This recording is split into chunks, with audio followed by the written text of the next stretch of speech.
The next day, things on the branch line ran as normal. Thomas, Toby and Daisy took passengers,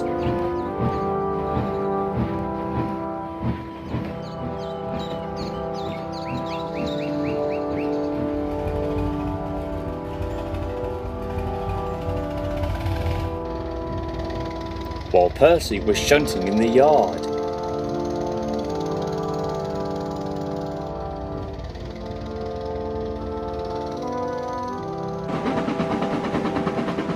The branch line was getting more busier as the week went on, as the summer season progressed.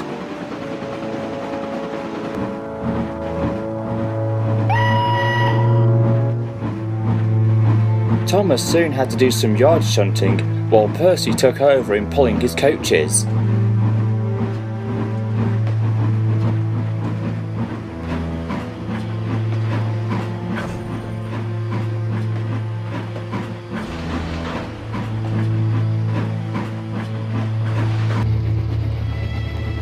Toby and Percy were sent to take some stone trucks from the quarry down to Wellsworth, where Edward was to take it to the docks.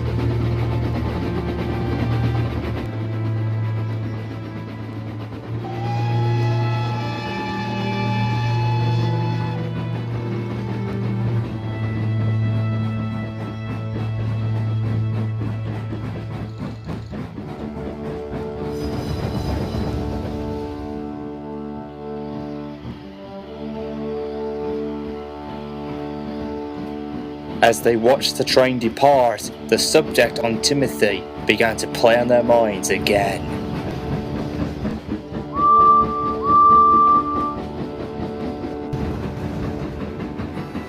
Thomas, on the other hand, continued on taking passenger services and workmen to locations that needed repairing.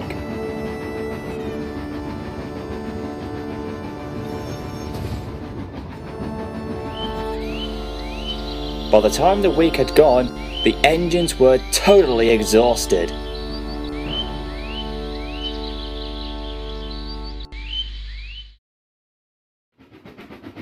Some days later, Percy was making his way back home.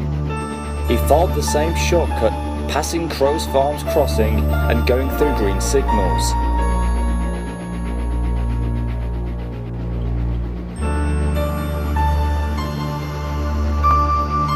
Just then he saw Toby in a siding by a signal box and came to a stop.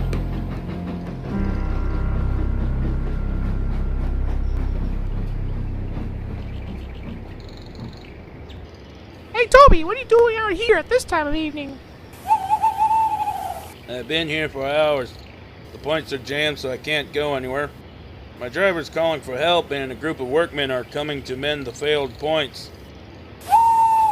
The old tram engine suddenly noticed that the mist was rolling in quite faster than usual, and the moonlight's bright light from above was starting to become blocked. My word, what unpleasant weather this is. Suddenly, he and Percy heard a whistle from another engine, which was coming from the darkness ahead of them.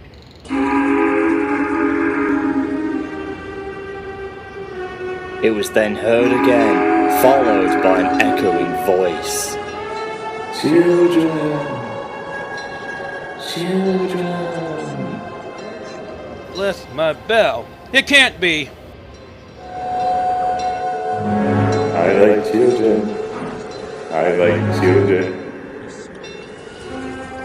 Then they saw the shape of an engine silhouetting in the mist. They couldn't see the mysterious engine's face, but it was certain that it was the evil spirit of Timothy. My reign of horror will never end. My wrath will be felt. And one by one, all of you will be sent to your graves. And then he will be mine and will join me in hell. Timothy shot forward, shrieking out loudly. Percy and Toby quickly caught a glimpse of his sadistic face. They shut their eyes as they anticipated a crash.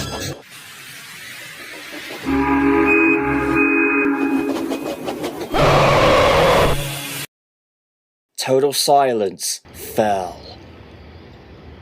Percy opened his eyes first, then Toby. They looked around, but no one was there. Timothy had vanished. So, that was Timothy. Yes, Toby, it was.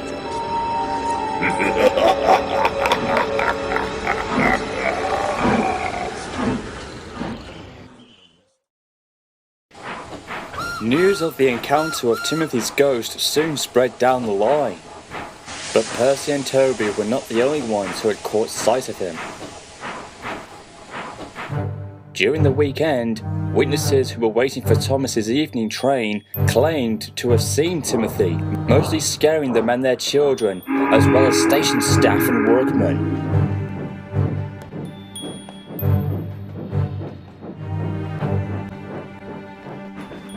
Something was happening, and it seemed that less and less people were starting to come onto the branch line and take the main line instead. Rumours began to spread, until one day, Toby was told about the rumour.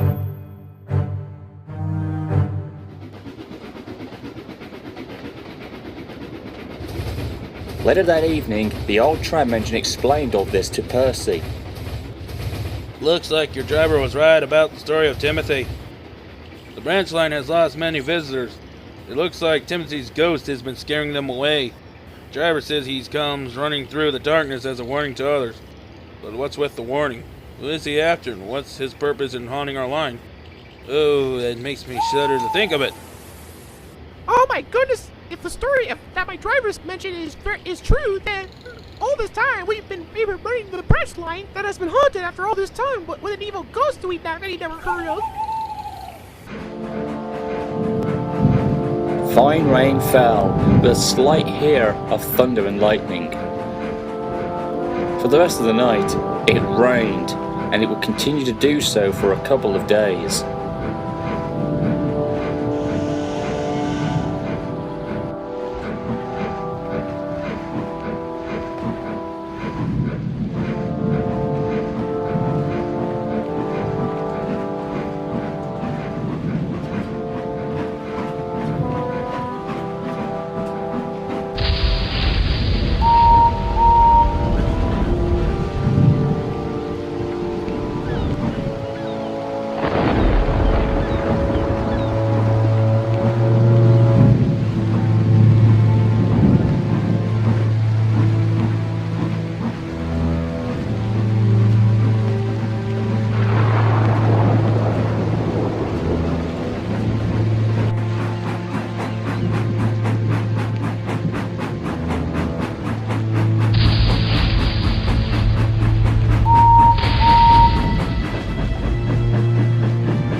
However, Thomas began to think about the story of Timothy, for it had been playing on his mind for some time. The little blue engine was now lost with questions he wanted answering, but there was a part of him that made him not to believe in all this. I was once told about it, but I never believed it. I thought it was some made-up tale to play in our minds. However, we were wrong. So the story really is true? I can't be sure, but if this ghost story is, and that this incident about our engine who had a similar appearance like you then what? Are you trying to say that Timothy is somehow related to me?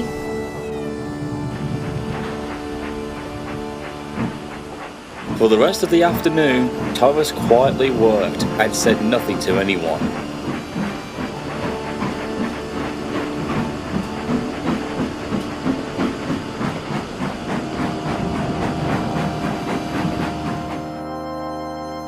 The thought of thinking that Timothy was a more darker form of himself soon overwhelmed him until it made him ill. Edward took him to the works to be looked at, while Toby and Percy did most of the works alone.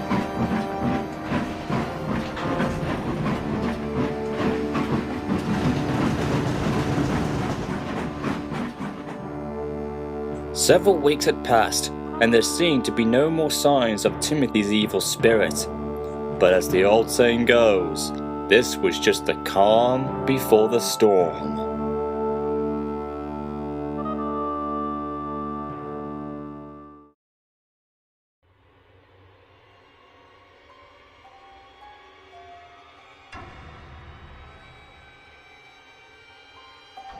The future generations that live on this island don't even know who I am or know of my existence. If those who do remember me have either chosen or forgotten, or even refused to even remember me, I'll force them to.